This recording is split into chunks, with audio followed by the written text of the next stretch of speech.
So let's talk about a financial mystery that so many of us are living through right now, the two-income trap. It's this really counterintuitive idea that for a lot of families, having that second paycheck doesn't actually create more security. It could actually make you more financially fragile. Let's break down exactly how that can happen. Have you ever had this feeling? You look at your total household income on paper, a number that should feel pretty good, maybe even six figures, and you just think to yourself, we make way too much money to feel this broke.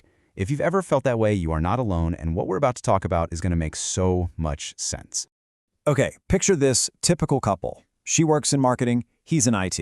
Together, they're bringing in about $133,000 a year. That puts them way up in the top quarter of American households. I mean, they did everything they were supposed to do. Got the college degrees, landed the good careers, bought a house. But the reality? They are stressed out, living paycheck to paycheck, and a surprise car repair has to go on a credit card. So, what is going on here? Well, this isn't just a simple case of someone being bad with money. It's actually a systemic problem, and it has a name. So let's start by putting a name to it, because you really can't escape a trap if you don't even know you're in it. And that name is the two-income trap. The term was actually coined way back in 2003 by Elizabeth Warren, who at the time was a bankruptcy law professor at Harvard. She and her daughter dug into the finances of thousands of families who had gone bankrupt, trying to figure out what was breaking down in the modern economy. And their big conclusion was just shocking. The data clearly showed that families with two parents working were actually more likely to end up in bankruptcy than single-income families were a generation before. I mean, just think about that for a second. People are working twice as hard, yet they're more likely to lose everything. It just begs the question, how on earth did we get here? To really understand the trap, we got to take a step back, maybe about 50 years or so. Let's do a little compare and contrast to the financial world back then versus what families are dealing with today. The biggest difference really boils down to strategy. Back in the 1970s, a typical middle-class family was often built on one income. That meant the second person's ability to work was like this powerful insurance policy, just held in reserve for a rainy day. But today, that insurance policy has already been cashed in. It's been fully deployed just to cover the basics, which leaves absolutely zero room for error. So you have to ask, where did all that extra money go? Well, for starters, just look at housing. Even when you adjust for inflation, the cost of a regular median-priced home has literally doubled since the 70s.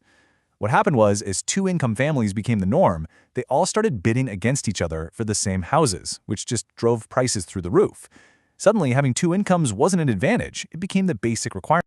And oh, it wasn't just housing. Not by a long shot. Healthcare costs just exploded. Getting a college education became insanely expensive, and childcare, which was barely even a budget item in the single-income era, suddenly became this massive new fixed cost. So that second income wasn't going to fancy vacations or luxuries. It was getting completely swallowed up by the rising cost of just being middle class.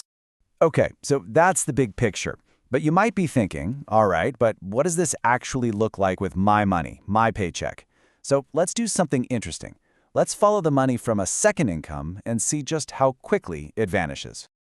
Okay, let's just imagine a hypothetical second income of $50,000 a year. Now, on paper, that sounds fantastic, right? A huge boost to the family budget. That's over $4,000 a month. But that's the gross number before the trap starts taking its cuts.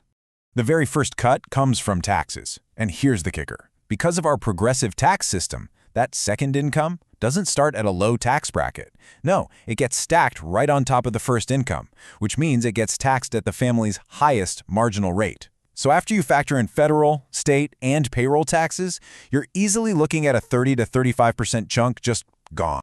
So boom, right off the top, that $50,000 salary is immediately knocked down to something that looks more like $32,000 in actual take-home cash.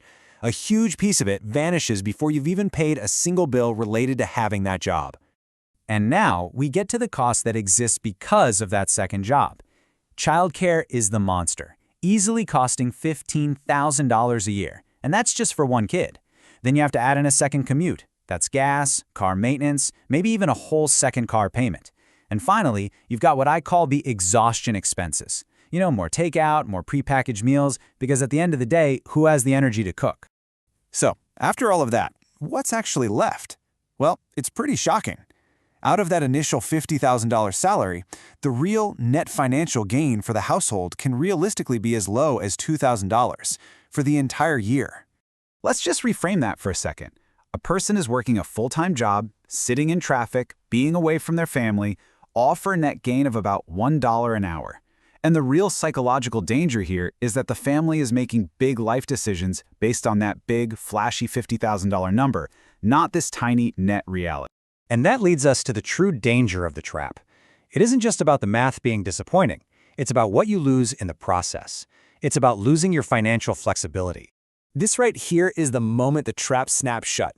The bank looks at your two incomes and says, sure, you can afford this huge mortgage. So you buy the bigger house, you get the car loans, and you lock yourself into this high-cost lifestyle that absolutely requires both incomes to keep flowing day in and day out without a single interruption. And that position is just incredibly fragile. I mean, there was a Federal Reserve study that found that nearly 40% of American adults couldn't even cover an unexpected $400 emergency expense. A lot of those people are in dual-income households. They're not broke because they don't earn enough money. They're broke because they have absolutely zero margin for error.